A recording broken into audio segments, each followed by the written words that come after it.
Joe Burt, and let's go over some cutting tips for your BN-20. One of the biggest things I like to see is even when customers get a new blade, that blade becomes dull or doesn't work. And how does that happen? It's got to do with blade depth. If we open up the screen of our BN-20 here, there's a brass thumb screw. When we loosen that up, we can pull out our blade holder.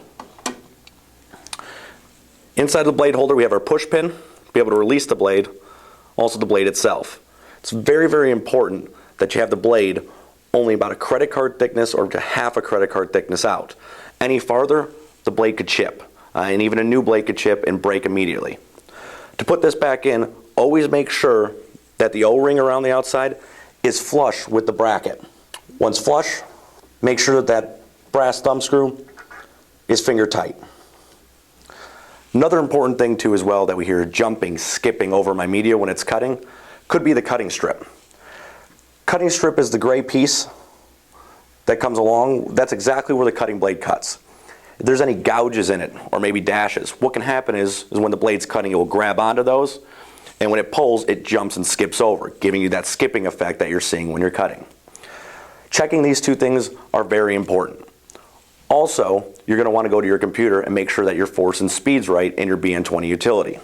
So first and foremost, I'm going to load my media up.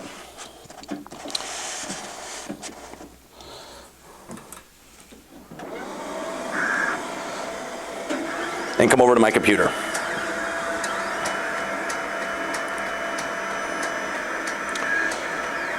So within the BN-20 utility, after it comes and reads our media, we're going to want to read over to our cut adjustment.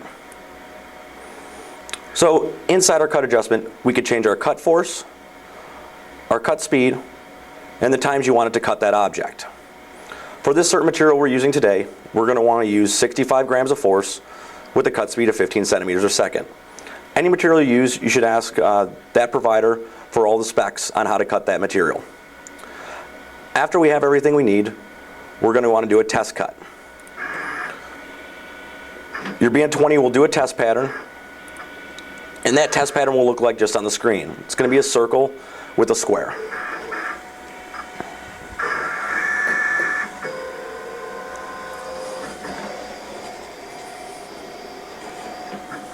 After the test cut's finished, you want to take a weeding tool and weed out the circle first.